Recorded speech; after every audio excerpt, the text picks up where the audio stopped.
4 janvier 2017, ils étaient nombreux aux vœux du maire de Mézy-sur-Seine, Jean Mallet, qui a présenté son bilan, mais aussi une pensée envers les personnes en difficulté, qu'elles soient françaises ou migrantes.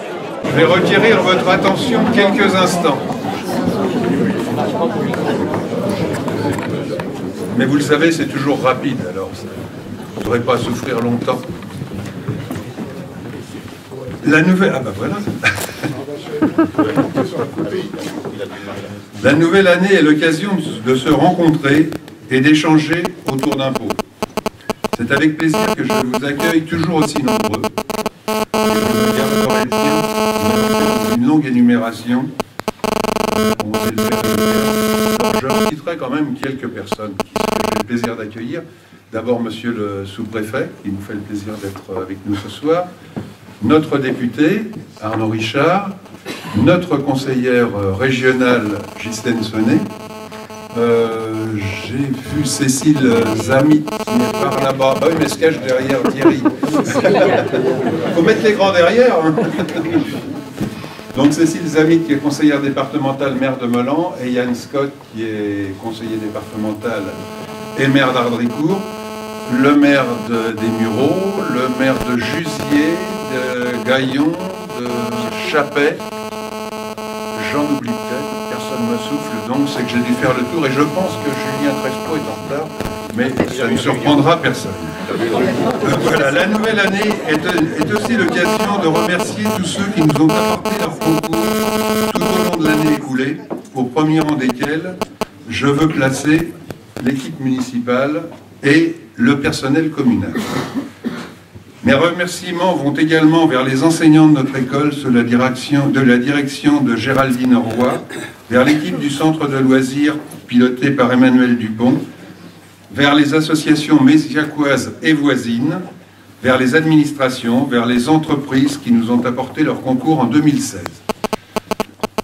Un remerciement particulier aussi aux équipes administratives de la communauté urbaine qui, tout au long de cette année de mise en place, ont toujours répondu à nos sollicitations avec courtoisie et professionnalisme, même sur des points pas totalement finalisés.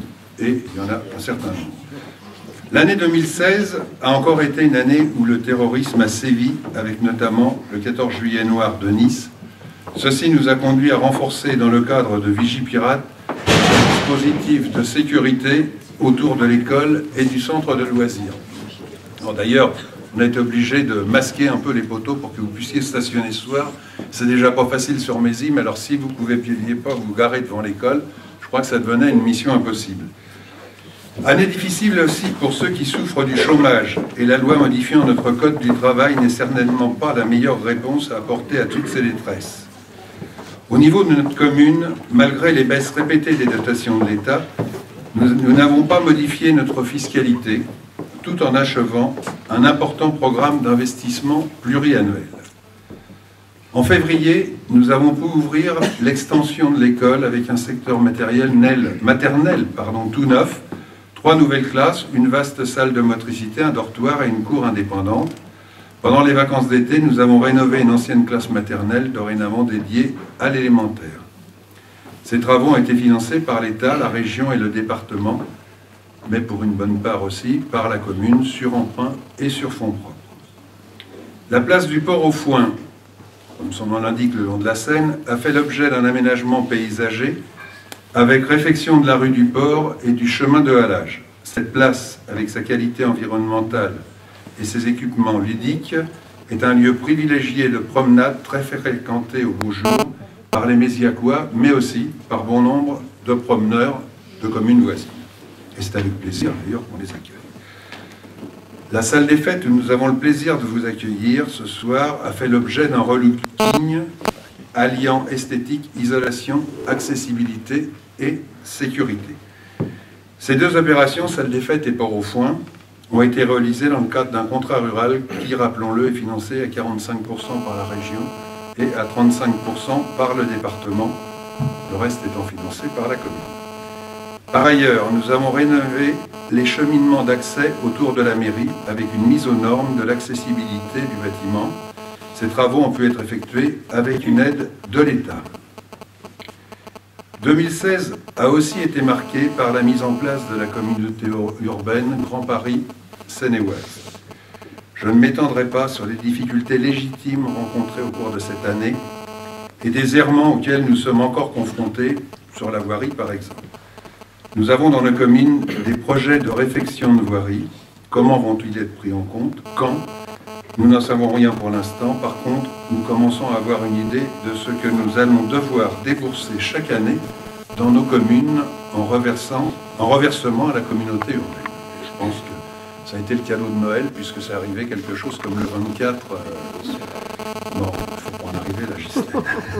Pour 2017, je souhaite que cela s'éclaircisse et je souhaite que l'avis des communes soit respecté comme promis dans l'élaboration du plan local d'urbanisme intercommunal, puisque c'est en mars, je crois, que va être finalisé le PADD.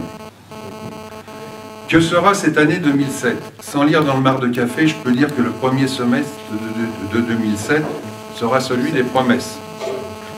Ce n'est évidemment pas le lieu d'épiloguer sur les prochaines échéances électorales, mais les choix que nous ferons pèseront lourd au niveau social, au niveau environnemental et au niveau de nos libertés.